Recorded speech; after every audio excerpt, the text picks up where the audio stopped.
오늘의 주제는 글로벌 경기 순환 사이클과 금융시장에 미치는 영향입니다.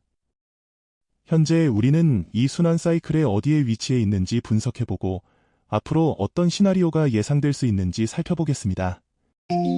먼저 글로벌 인플레이션 분석부터 시작하겠습니다. 현재 우리는 디인플레이션 경로를 겪고 있지만 올해 초부터 점점 안정화되고 있는 추세를 관찰할 수 있습니다.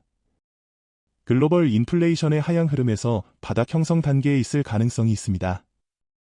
앞으로 몇 달 동안 3개월 또는 6개월 평균치를 초과할 경우 이는 인플레이션의 하향 추세가 반전하여 상승세로 전환될 신호가 될 수 있으며 이는 중앙은행의 통화정책 결정에 영향을 줄 수 있습니다. 따라서 글로벌 경기 순환 사이클에서 어디에 정확히 위치해 있는지를 주목하는 것이 금융시장 투자자들에게 중요합니다. 그럼 글로벌 경기 순환 사이클에서 우리의 위치를 분석해 보겠습니다. 현재 일부 약점을 보이고 있는 제조업 부문에 집중해서 해보겠습니다. JP모건 글로벌 제조업 구매 관리자 지수는 예상치와 5월 데이터가 비슷하며 올해 1월부터 안정적인 상승 추세를 보이고 있습니다. 특히 이 지표가 50을 넘는 것은 세계 산업의 성장을 나타내는 것으로 경기 위축이 아니라 경기 확장을 의미합니다. 분석 결과 우리는 현재 경제 회복 기간에 있으며 이는 경기 순환 사이클의 중간 부분에 접어들고 있음을 시사합니다. 반면 서비스 부문은 이미 고도의 회복을 보여주고 있습니다. 다가오는 분기들에서 경기 회복이 예상되며 이는 글로벌 기업의 실적 향상과 주식시장의 추가 상승으로 이어질 것으로 기대됩니다. 요약하면 우리의 현재 글로벌 경기 순환 사이클에서의 위치는 경제 회복을 나타내며 제조업 부문은 사이클의 중간 단계에 접어들고 있는 것으로 보입니다. 이는 글로벌 규모로 위험 자산에 투자하려는 경향을 높일 수 있으며 금융시장의 추가 성장 가능성을 시사합니다. 최근 미국 공급관리자협회가 발간하는 제조업 구매관리자 지수는 시장 예상보다 약간 나빴습니다. 미국 제조업 부문에서는 지난해 도달한 수준에서 반등을 시도하고 있는 모습을 관찰할 수 있습니다. 또한 이 지표는 50포인트를 넘어서면서 미국 제조업 부문에서 경기 회복의 초기 징후를 보여주고 있습니다. 이 장벽을 넘는 것은 미국 제조업이 경제 사이클의 중간 단계로 진입하는 신호로 해석될 수 있습니다. 현재 시장은 프랑스 총선 1차 결과에 반응하고 있으며 이로 인해 프랑스와 독일 채권 간의 차이가 크게 줄어들었습니다. 이는 특히 유럽 자산에 대한 리스크 수요의 긍정적인 소식입니다. 최근 프랑스의 파산 가능성과 관련된 리스크가 상당히 감소하고 있다는 관측을 하고 있습니다. 이 추세는 리스크 수요에 긍정적인 영향을 미칠 수 있고 시장에 긍정적으로 작용할 것으로 예상됩니다. 시장이 현재 우려하는 것은 프랑스의 채무 문제와 잠재적인 정치적 위기에 집중되어 있습니다. 이는 은행 위기로 진화할 가능성이 있는 것으로 유로존 다른 국가들과 세계 시장에 영향을 미칠 수 있습니다. 프랑스는 지난 5년간 부채를 크게 늘렸으며 이는 차트에서 명확히 확인할 수 있습니다. 시장에 약간의 긍정적인 분위기가 있음에도 불구하고 다음 주에 예정된 프랑스 총선 2차 투표 결과를 알기 전까지는 최종 평가를 유보해야 할 것입니다.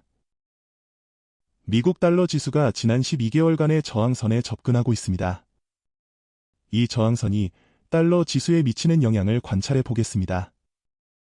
왜냐하면 이것이 향후 환율 시장 움직임에 중대한 영향을 미칠 수 있기 때문입니다. 다음 차트에서는 달러 지수와 향후 금리 인하 기대 간에 강력한 양적 상관관계가 있음을 확인할 수 있습니다. 향후 몇 달 동안의 금리 변동 기대에 따른 통화 정책의 영향으로 달러 가치가 결정될 것입니다. 금리 인하가 예상보다 크게 낮춰질수록 달러 가치에 부정적인 영향을 미칠 가능성이 큽니다. 게다가 미국 대통령 선거에 대한 추가적인 리스크가 발생했습니다. 미국 대선 후보들의 첫 토론을 이미 마쳤음에도 불구하고요. 시장은 점점 더 트럼프 대통령의 재선 가능성이 크다고 여기고 있고 이로 인해 미국의 재정 적자 증가에 대한 우려가 커지고 있습니다. 최근 미국 채권이 상당히 평가절하되고 있음을 알 수 있습니다. 특히 수익률 곡선의 중간, 그리고 먼 부분에서는 수익률이 빠르게 상승하여 4.5% 수준의 저항선에 접근하고 있습니다. 미국 대선이 아직 5개월 남았음에도 불구하고 이런 급격한 평가절하는 비정상적입니다. 미국 국채 수익률 곡선의 반전은, 특히 더 긴 기간 부분에서의 반전은 일반적으로 미국 경제에 대한 경제 침체의 부정적 신호로 간주됩니다. 그러나 현재 증시 지표들은 이런 신호들을 무시하고 있는 것으로 보입니다. 투자자들은 점점 더 미국의 인플레이션 기대치에 주목하고 있습니다. 평균 및 중위 인플레이션 기대치가 상당히 증가하고 있습니다. 일부 기관들은 향후 5년에서 10년 동안 인플레이션이 매우 높은 수준에 도달할 수 있다고 보며, 이는 공급 기반의 구조적 인플레이션으로의 변화를 시사합니다. 이는 지난 10년간 주로 수요 인플레이션으로 나타나던 것과 비교해 중요한 변화입니다. 중간값과 평균 사이의 인플레이션 기대치 차이는 중장기적인 전망에서 인플레이션 기대치의 상당한 차이를 보여줍니다. 이는 특히 수익률 곡선의 중간, 그리고 먼 부분에서 미국 국채의 장기 수익률에 중요한 영향을 미칠 수 있습니다. 독일의 인플레이션 데이터는 디인플레이션 과정이 지속되고 있음을 보여줍니다. 유로존 전체의 인플레이션 데이터도 공개되었습니다. 미래의 S&P 500 지수 수익률은 지수 자체와 유사하게 형성되고 있는데, 이는 현재 월스트리트에서 거품이 형성되고 있지 않음을 시사합니다. S&P 지수가 10% 이상 하락할 경우에 대비한 상품 비용은 지난 몇 해 동안 최저치를 기록했습니다. 이로 인해 이러한 조건에서의 풋옵션이 매우 저렴해졌습니다. 이러한 상황은 장기간 지속될 수 있으며 이를 주목할 필요가 있습니다. 지난주 대형 투자자들은 구리, 원유, 금, 그리고 뉴질랜드 달러 시장에서 순매수 포지션을 크게 늘리고 있습니다. 반면 캐나다 달러, 스위스 프랑, 일본 엔화, 그리고 유로화 시장에서는 순매도 포지션을 크게 늘렸습니다. 이는 대형 투기 펀드들이 금 또는 기타 원자재의 가격 하락을 기회로 하여 장기적인 매수 포지션을 축적하고 있는 것을 명확히 보여줍니다. 결론적으로 원자재 가격의 상승 추세가 다시 나타날 가능성이 있으며, 이는 시장의 대형 플레이어들의 전략을 확인해 줍니다. 이 영상을 시청해 주셔서 감사드리고 구독, 좋아요, 댓글 부탁드립니다.